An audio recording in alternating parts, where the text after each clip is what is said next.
Salut à tous les potos, bienvenue dans cette nouvelle review collector news où comme vous pouvez le voir aujourd'hui on a une grosse figurine Hot Toy puisque c'est un quart du Mandalorian avec Grogu. Donc c'est vraiment une pièce exceptionnelle, franchement super content de vous la présenter. Alors désolé, là vous voyez un petit peu les arrières, le secret, ce qui se passe lors du film, lors du tournage, mais simplement c'est que la boîte est tellement grande que je n'ai pas assez de c'est impossible de la filmer sans que vous puissiez tout voir. Donc je suis obligé de vous dévoiler un petit peu tous ces secrets de fabrication. Donc vous voyez l'intérieur de la box blanche qui permet du coup de faire le fond blanc, tout simplement. Donc c'est une très très belle figurine que je suis vraiment ultra heureux de vous présenter. On va faire comme toujours un petit tour de la box. Donc c'est une box super grande. Devant vous avez le visage le casque du Mandalorian légèrement en relief avec le nom de la licence, tout ça, le gros logo un quart. Sur le côté Star Wars Mandalorian, à l'arrière bien sûr un quart Quarter Skull, The Mandalorian et Grogu, Hot Toy, les warnings habituels. L'autre côté, logo Disney, logo Star Wars. Voilà, une très grosse boîte avec un très gros contenu. Ah, là, on est sur beaucoup de très de superlatifs parce que c'est une pièce vraiment exceptionnelle et j'ai un réel plaisir de vous la présenter. Mais comme toujours, c'est pas la boîte qui vous intéresse, je le sais bien, c'est ce qu'il y a dedans. Alors on va commencer comme toujours par un petit déballage, voir ce qu'il y a dans la boîte, les accessoires, le personnage et quelques poses. Donc comme vous pouvez le voir, il y a vraiment pas mal d'accessoires sur cette figurine un quart. Donc on a des mains, un fusil, un pistolet, un grappin, une télécommande, un jetpack, un stand, des effets de flamme, un couffin. Voilà, il y a vraiment beaucoup de choses. Et tout de suite, comme toujours, on commence par les mains. Donc au niveau des mains, on en a 5 plus 2 sur la figurine. Donc ça fait 7. On va commencer par une petite main fermée. Vous voyez, au niveau des détails, franchement, c'est très bien fait. Bon, je regretterais un petit peu peut-être l'aspect un peu granuleux qu'il y a là. Je pense que voilà, ça mériterait peut-être un peu plus de travail. Mais voilà, on s'en fiche, hein, c'est des mains. Mais dans l'ensemble, voilà, elles sont plutôt détaillées et c'est vrai que c'est plutôt pas mal. Donc là, on a aussi des mains pour tirer. Donc vous voyez, c'est des mains voilà, pour tenir soit le pistolet. Je pense le pistolet, ça, c'est pas une main pour fusil, c'est une main pour pistolet. Hop. Là, on aura plutôt une main voilà, pour tenir un fusil. C'est la main de l'autre côté, on voit au niveau de la détonation, c'est un peu plus... Enfin, au niveau de la pose pour tirer, c'est un peu plus grand. Donc voilà, il y a quelques mains, c'est plutôt pas mal. On a un couteau, un très beau couteau, vous voyez, un petit couteau plutôt bien détaillé, avec un petit weathering bien fait. Bon, après, c'est entièrement en plastique, hein. Hop, faites gaffe parce que ça peut piquer, on peut se blesser avec cette arme. Mais voilà, non, c'est un très joli couteau, hein, assez grand en plus, donc plutôt pas mal. Hop, là on a la télécommande, c'est la télécommande qui lui permet de retrouver les gens qui cherchent. Comme il est, faut pas oublier que c'est un chasseur de primes, hein, donc c'est la télécommande qui le guide vers ses cibles, tout simplement. Très belle télécommande, ça bouge un petit peu, bon c'est un peu fragile, il faudra quand même faire un petit peu attention, mais c'est une très belle pièce. On a sa monnaie, parce que c'est quand même avec ça qu'il se fait payer, hein, sa plaque de Beskar. Donc il y en a qu'une seule qui est fournie, elle est en plastique aussi. C'est avec ça aussi que toute son armure est faite, hein, dans la série, si vous l'avez regardé. Voilà, on reconnaît, il y a le petit logo là, hop, on va essayer de faire un petit point un peu plus près. Vous voyez le petit logo en haut, voilà, c'est une petite plaque de Beskar là. Il y en a qui l'ont fait en métal, certains artistes, et je trouve que c'est beaucoup mieux. Après bon là, c'est un accessoire, on est content de l'avoir. Hein. Hop, là on a un petit pendentif, donc le petit pendentif, hein, pour ceux qui l'auront reconnu, hop, c'est le pendentif que Grogu a autour du cou. Donc c'est son petit pendentif avec la petite tête. Je pense que ça doit être le logo du Mando, peut-être quelque chose comme ça, ou peut-être ça vient peut-être des origines de Grogu. Bon, si vous savez d'où ça vient, n'hésitez pas à l'écrire en commentaire. Hein. Moi je suis toujours féru de nouvelles informations. Qu'est-ce qu'on a? Ah, pistolet. Très joli petit pistolet aussi, vous voyez. C'est les mêmes armes qu'on a sur la version 1.6, hein. Clairement il n'y a pas de nouveauté, si ce n'est dans le détail, étant donné que c'est plus grand, donc forcément on aura peut-être un peu plus de détails, mais c'est une très belle arme, franchement elle est très bien faite. Vous voyez au niveau de... Il n'y a rien qui s'en va, non, il n'y a rien qui se déconnecte de cette arme, non. Voilà. Très belle petite arme. Ensuite... on aura donc son lance-fusil qui se met sur son brassard, enfin son lance-missile, pardon, qui se met sur son brassard, donc ça envoie ses petites roquettes. Franchement, au niveau du détail, pareil, c'est toujours bien fait. Au niveau du détail, on va pas se plaindre parce que c'est vraiment détaillé. Par contre, au niveau de la qualité, bon, tout est entièrement en plastique, c'est un peu dommage. On a la petite lampe torche qui va se mettre sur le côté de son casque, du coup, qui permet pour lui d'éclairer, hein, c'est le principe d'une lampe torche. Donc voilà, tout simplement. Ça marche avec pile, donc quand on active, voilà, hop. On a un petit light-up, bon, vraiment très léger, hein. Je vous cache pas que ça va pas vous éclairer la nuit, mais au moins il a le mérite d'être là, et c'est une bonne chose. Et en plus, franchement, pas trop compliqué à mettre les piles sur ce coup-là, c'est 3 petites piles, hein, donc Hop, on a une télécommande. C'est la télécommande du coup qui permet de faire sauter tous les explosifs. Hein. Donc il appuie sur le bouton rouge, vous voyez. Hop, cette partie-là, elle est amovible en plus, donc c'est plutôt cool. Je pense on peut pouvoir la mettre à la ceinture, ça doit être faisable. C'est bien détaillé, hein. Mais de toute façon, comme toujours avec Hot Toy, hein, tout ce qu'ils font, que ce soit en 1 quart ou en 6, c'est plutôt bien détaillé. Après, c'est vrai que les matières utilisées, c'est un peu dommage, quoi. Mais c'est une très très belle télécommande. Franchement, moi j'aime bien. Le jetpack. Ah, alors là, le jetpack, voilà, il est bien, hein, il est détaillé, il n'y a pas de problème là-dessus. Maintenant, ce qu'on regrettera, c'est qu'à la base, c'est un jetpack qui est couleur Beskar. Bon, là, on a couleur plastique. Hein. Couleur plastique, plastique foncé même. Donc, c'est pas forcément une petite tuerie. Bon, après, dans le détail, il est bien fait, vous avez les petites protections. Je pense qu'il doit être aimanté, celui-là. Logiquement, oui, il doit être aimanté pour pouvoir se mettre sur son dos directement. Au niveau du détail, il est bien. Bon, après, sur cette version-là, ce qui est dommage, on n'a pas les flammes. Malheureusement, ils nous ont mis les flammes pour le tir, que je vous montrerai après, mais on n'a pas de flammes pour le Beskar, donc on peut même pas simuler un décollage ou quoi que ce soit, c'est pas possible. Voilà, c'est dommage. Mais voilà, sinon c'est la même version que le 1.6, même que le Boba en fait, hein, c'est quasiment à chaque fois la même chose qui est repris avec quelques petites différences. Mais bon, au moins on l'a, même si très peu de gens l'exposeront avec, on est content de l'avoir. Ensuite, toujours en gadget, on a ce grappin, donc c'est le grappin qui sort de son brassard. Attention, hein, vous voyez, la tige, elle est vraiment très grande. Ça fait un avant-bras quasiment. Et je vous le dis, hein, ça, c'est le genre d'objet, vous l'exposez une fois pour faire une photo et après vous le rangez. Hein, parce que c'est extrêmement fragile. Je suis sûr que là, si je le tords, je le casse. Je vais pas le faire, hein, parce que quand même, ce serait dommage. Mais voilà, c'est bien de l'avoir, hein, comme toujours. Hein, c'est un accessoire qu'on est content d'avoir, mais assez fragile tout de même. Qu'est-ce qu'on a d'autre? Ah, ça... C'est le petit levier du vaisseau, le petit levier de son vaisseau avec lequel Grogu joue. Donc c'est bien parce qu'on a le petit Grogu que je vous présenterai juste après. Hein, il est pas là, c'est parce que je voulais vous faire justement un petit point sur le Grogu tout seul. Donc c'est la petite boule avec laquelle il joue. Hop, vous voyez, elle est repartie toute seule à sa place. Elle avait envie de rentrer. Donc c'est une très belle accessoire. C'est sympa, c'est utile de l'avoir. Voilà, on peut toujours se faire une petite pause avec le Grogu qui joue avec sa balle. Donc là, pareil, on a une petite couverture pour le couffin, donc le couffin qui est là-bas. Donc c'est une petite couverture assez simple, hein. C'est une espèce de... Ouais, je dirais une petite feutrine, un petit comme les petites serviettes pour essuyer les lunettes. Voilà, on est un peu dans ce tissu-là. Et franchement, c'est plutôt bien fait, la couleur est bien. Bon, après, ça reste un tissu assez classique qu'on mettra pour mettre Grogu en valeur. Hein, tout simplement. Le petit sac, du coup, c'est le petit sac dans lequel il trimballe Grogu des fois, ouais, avec une anse assez large. Hein. De toute façon, on est sur du 1/4, donc faut que la anse soit assez grande pour le personnage. Pareil, un sac assez classique. Ça, c'est dommage qu'on l'ait pas eu du coup sur la première version du Mandalorian en 1.6. On n'avait pas de sac. Je sais pas s'ils l'ont mis après sur la deuxième version, je pense, peut-être. Je sais que dans la version avec le speeder, il y était. Donc, mais dans la version en tout cas classique, la première version, il y était pas malheureusement. On pourra mettre le gros coup dedans ou mettre autre chose, peut-être, on verra, selon notre initiative. Hop, bon, toujours là, un très bel effet de feu, un effet de lance-flamme qui va se mettre du coup dans sa main, enfin dans son brassard, comme vous pouvez le voir, on a cette petite couleur un petit peu là qui tire sur le violet, résine transparente. Franchement, c'est très joli, c'est très bien fait. Ça, j'avoue, les effets de feu sont bien faits. Peut-être un peu lourd. Après, il faut voir avec le 1/4 si ça va faire le job. Déjà, ça faisait le job c'était le Boba que je vous ai présenté. D'ailleurs, si vous l'avez pas encore vu, je vous mets le petit lien par là, comme ça vous verrez la double figurine de Boba. Mais c'est un très beau, c'est un très bel effet. Franchement, il est très sympa et je trouve que la coloration elle est vraiment bien faite. Moi je trouve ça top. Franchement, c'est cool. Hop, ensuite on va passer à autre chose. Alors là, ça, on aime. Par contre, ça va être très compliqué. Le fusil. Regardez-moi un petit peu les détails sur ce fusil, le weathering, l'aspect bois et tout. C'est vraiment très bien fait. Donc on a la petite attache, hein, comme sur la première version pour pouvoir le mettre devant. Hop, attendez, je vais vous faire un petit point sur l'attache. Voilà. Donc on a l'attache comme toujours, et on a tous les petits détails de ce fusil avec la lunette et tout. Franchement, c'est très bien fait. C'est un très beau fusil. C'est sûrement la plus belle pièce de cette figurine en accessoire. Donc l'attache est aimantée en plus, donc ça c'est vrai que c'est cool. C'est vrai que sur l'autre c'était un petit clip, et là je viens de voir que l'attache était aimantée. Ouais, grâce à votre serviteur, vous en apprenez tous les jours. Hop, qu'est-ce qu'on a d'autre? Le couffin. Alors là, faut que je me déplace un peu, parce qu'il est grand. Donc le couffin. Alors ça. Ah, ça pour moi c'est un peu la douche froide. Essayez de vous l'ouvrir sans le casser, voilà. L'aspect plastique il est vraiment pas top. Après on a un petit weathering dessus et l'intérieur est plutôt bien fait, hein, comme vous pouvez le voir là. Même si c'est entièrement en plastique, on a quand même cet aspect un peu matelassé qui est plutôt bien rendu.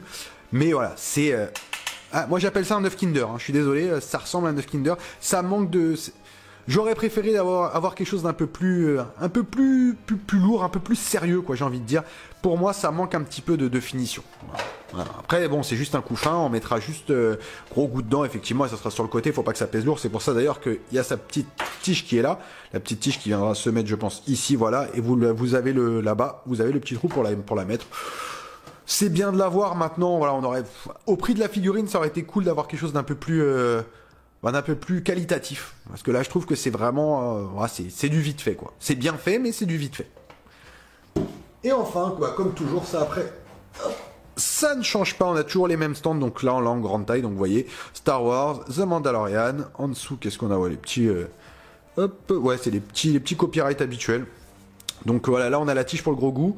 Là c'est la tige pour mettre la tige de support que je vous ai pas présenté. C'est une tige classique sauf qu'elle est grande en fait. Hein. Et donc on a toujours cet aspect un peu vaisseau, un peu métallique. Mais c'est vraiment pas mal. Donc franchement, moi j'aime bien ces petits stands. C'est plutôt cool. C'est plutôt cool. Donc je pense qu'on a fait le tour de tous les accessoires. Maintenant on va quand même regarder le gros goût et puis regarder les figurines, enfin la figurine en elle-même et voir un petit peu ce que ça donne. Est-ce qu'il y a une vraie différence avec le 1.6 ? Bon, on va le voir tout de suite. Donc, en plus de la figurine, on a aussi la chance d'avoir un petit gros goût, toujours au niveau, à l'échelle 1/4. Donc, c'est un très joli gros goût, franchement. Moi, je le vois, il est tout mignon, il est tout choubidou. Calme-toi. Oui, je me fais mon scénario, quel est le problème? Donc, non, franchement, il est magnifique. Alors... il y a quelques petits trucs qu'on pourrait dire. Déjà, je trouve que la veste monte un tout petit peu haut. Alors, on a un petit weathering dessus ici, là. On a cet aspect moumouté qui est plutôt bien fait. Franchement, le rendu est plutôt sympa. Mais je trouve que la couleur est peut-être un tout petit chouille trop clair. Au niveau des articulations, il est articulé au niveau des bras. Oui. La tête aussi. Les pieds, oui aussi. Alors, on voit les secrets du gros goût et c'est pas beau à voir. Donc on a un petit corps en fait en dessous, hein, tout simplement. On a un petit corps avec un petit bidon et tout. Bon, on a les pieds qui sont articulés, les jambes aussi. Oui, tout est articulé, il est entièrement articulé.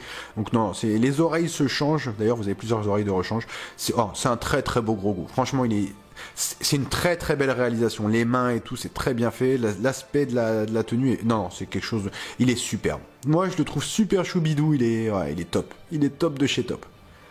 Hop. On va le reposer. Ensuite, on a un second HS, donc voilà, hop, deuxième HS de gros goût. Et comme vous pouvez voir, on a des oreilles différentes avec une petite émotion différente au niveau des yeux. Franchement, c'est plutôt bien fait. Vous voyez, on a ce regard assez mignon en fait, en fin de compte. Donc on a le regard assez mignon du gros goût. Les petites oreilles tombantes, là vous aviez les oreilles plutôt droites, là vous les avez un peu tombantes. Donc non, vous voyez, au niveau ça s'emboîte tout simplement, on changera la tête, hein, vous inquiétez pas. On a 2 paires d'oreilles supplémentaires, donc là c'est des oreilles du coup un peu plus hautes. Du coup là c'est des oreilles, au lieu de pointer droite, bon, comme ça se met comme ça sur sa tête, voilà, là ça sera des oreilles genre comme s'il était en train d'écouter, un peu comme un chat en fait. Donc les oreilles au niveau du détail du paint des oreilles, c'est bien fait, hein. Vous voyez, on a le paint, on a la couleur rose dedans, le vert avec un léger dégradé, un léger shading, vraiment non, c'est très très bien. Franchement, c'est très bien. Et du coup, avec tout ça, on a aussi donc 2 paires de mains supplémentaires. Ça nous fait 6 mains pour le gros goût, donc des mains ouvertes. Vous voyez, des toutes petites mains, elles sont toutes minuscules, toutes mignonnes. Vous voyez, avec un petit changement de couleur qui tire vers le rosé. Non, c'est très très bien. On a plusieurs mains, donc 2 mains gauche, 2 mains droite. Oui, 6 mains en tout, donc encore 2 mains encore à côté. Donc les mains pour tenir justement la boule, pour s'accrocher au mando, pour s'accrocher au berceau. Voilà, vous pourrez faire tout ce que vous voulez. Il y a pas mal de petites mains. Donc franchement, c'est un très joli accessoire. On est très content de l'avoir. Je crois d'ailleurs qu'il avait vendu à côté, ils en avaient fait un prix improbable, mais franchement c'est une très très belle réalisation. Moi je le trouve super joli et super mignon ce petit gros goût. Je sais pas ce que vous en pensez, mais voilà, rien que pour ce personnage là, l'acheter tout seul, bon, s'il n'était pas si cher que ça chez Hot Toys, ça serait une très belle figurine. Il est très très bien fait, franchement il est très très bien fait. Allez, on va passer sur le Mando maintenant, la pièce de résistance. Et donc, comme je vous l'avais dit, voici la pièce de résistance. Regardez la taille du bestiau. Ça, c'est ma main, hein, main adulte. Figurine, 1/4. Main adulte, 1/4. Main adulte, 1/4. Ouais, je peux continuer comme ça pendant longtemps. Non, mais c'est une très très belle pièce. Franchement, il est magnifique. Un morsif, mais en plus, il pèse un poids d'un âne mort, le bordel. Mais franchement, il est bien fait. Après... il y a quelques petites choses, hein, on va parler bien sûr, parce qu'il y a des choses qui sont pas top, mais on va commencer comme toujours par les pieds. Donc au niveau, de toute façon, comme je vous ai dit, hein, c'est le modèle, c'est la 1.6, amélioré, donc avec un peu plus de détails, mais sinon c'est quasiment la même chose, hein. Au niveau des pieds, voilà, on a les bottes avec les deux parties, donc vous voyez, pour pouvoir justement bouger les pieds, avec un très beau weathering dessus, franchement c'est très très bien fait comme toujours, entièrement en plastique, hein. Tout est en plastique, des deux côtés, pareil de ce côté-là, vous voyez, ah non, non, là on a un scratch, je pense que cette partie-là doit être en cuir, je tourne pour voir un petit peu mieux. Ouais, cette partie-là est en cuir, voilà. Cette partie-là, par contre, c'est du sculpté, mais cette partie-là, elle est en cuir, donc c'est plutôt pas mal. Donc pareil, ensuite, on a le pantalon, comme toujours, hein. Hop, pantalon qui remonte, vous voyez, on a, là, ici, c'est lance-missile. Là, on a les parties, du coup, en faux Beskar, qu'on pourrait appeler comme ça, voilà, faux Beskar. Je trouve que voilà, moi c'est le seul inconvénient que j'ai envie de dire, c'est que le rendu est fait vraiment plastique sur ces parties-là. Pareil, cette partie-là n'est pas accurate et voilà, on a un rendu assez plastique qui est assez, voilà, qui me dérange un petit peu malgré tout. Ensuite, donc hop, on va soulever le bras. On a la ceinture ici avec une bombe. Il y en a une qui s'enlève, je pense. Ouais, non, les trois s'enlèvent. Les trois s'enlèvent et les trois sont aimantés en plus. Donc du coup, hop, quand vous les remettez, c'est assez facile de les remettre. Bon, quand elles se traînent pas les unes dans les autres, hop, vous voyez. Et au moins on est sûr de pas les perdre. Donc ça c'est vrai que c'est contrairement à la 1.6 on n'avait pas ça. Ça c'est vrai que c'est un avantage. Pareil là, les petites sacoches sont en cuir, tout comme là ici. Du coup là, hop, l'espèce de ceinturon, enfin le bretelle, hein, c'est du cuir aussi, tout est en cuir. Le holster est en cuir aussi. Non, ça c'est cool. On a beaucoup de matière noble, ça c'est vraiment top. Là pareil, on a le Obescar, pareil, hein, ça fait vraiment un peu trop plastique. Tout ce qui est épaulière, pareil, on a le logo. Franchement, très très bien fait le logo. Pareil, les avant-bras, vous voyez, on a tous les détails de la 1.6 en plus détaillé, hein, mais on a vraiment cet aspect plastique, enfin pour moi, qui ressort un peu trop. Pareil de l'autre côté, vous voyez, hop, au niveau des mains, on a quand même, ouais, on a du mouvement en plus, hein, sur l'articulation, c'est plutôt pas mal. J'ai pas montré les pieds, mais ça me paraît, ouais, on est cranté. Bah, c'est pas mal, franchement, c'est pas mal du tout. Donc là, pareil, on a les petites munitions, hein, qui sont là. On a le home, franchement très beau home, très bien fait, vous voyez un petit weathering dessus. Pareil, toujours le même reproche, aspect un peu trop plastique, la visière, pareil au niveau de la taille, ça me dérange un peu. Oh, ça c'est beau, vous avez vu ça?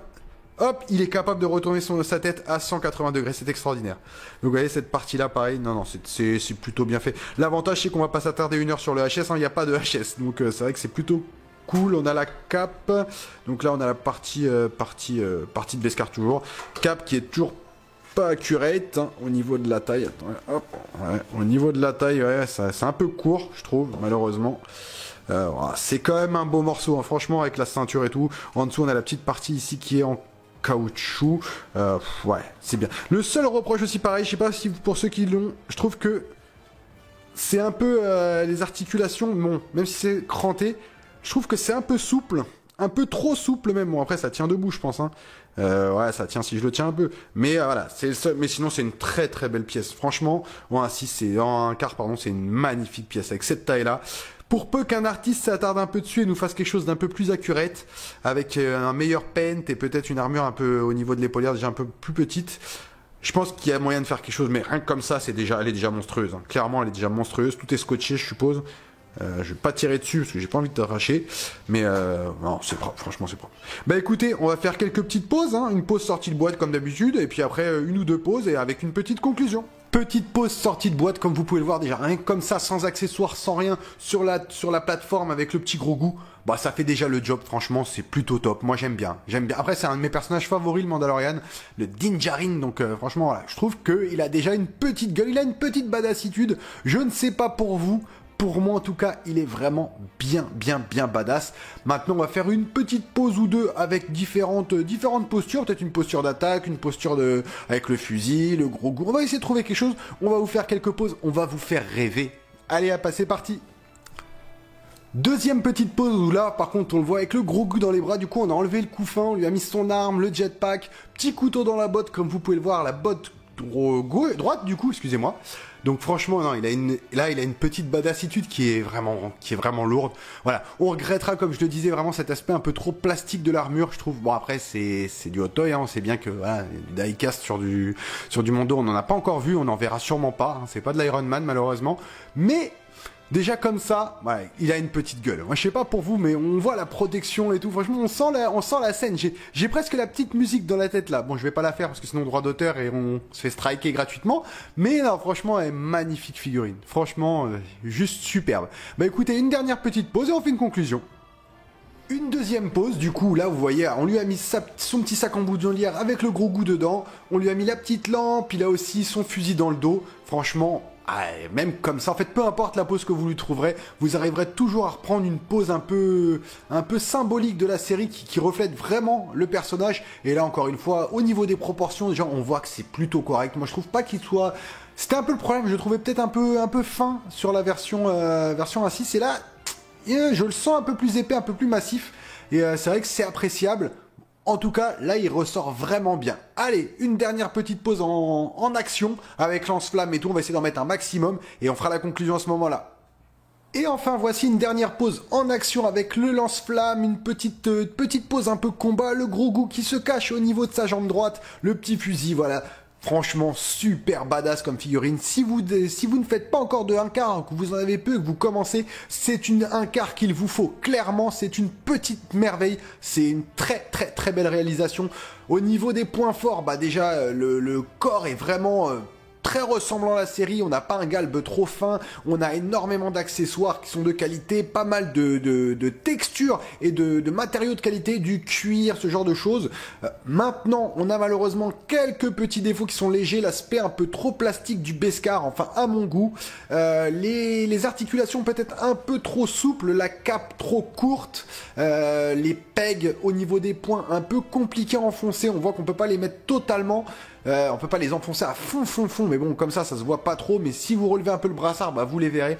Mais en dehors de ça, franchement, c'est une très belle pièce. Il y a plus de pour que de contre, clairement. Donc voilà, si vous l'avez pas encore, je sais qu'elle est encore disponible en version Deluxe chez notre partenaire Figurine Collector. Et chez Day One Collectible, elle doit être encore dispo en simple et en deluxe. Donc je crois que c'est une figurine qui commence aux alentours des 600 €, 750 à peu près max pour la deluxe, c'est 699 même, il me semble, si je dis pas de bêtises, chez Figurine Collector. Voilà, c'est une très belle pièce et ça vaut largement son prix, sachant que j'ai vu que le gros goût était vendu seul à 250 €. Donc bon, hein, en fait ça fait le prix d'une Hot Toy 1.6 si vous prenez le gros goût séparément. Donc voilà, prenez-la complète en deluxe, c'est un très bon investissement.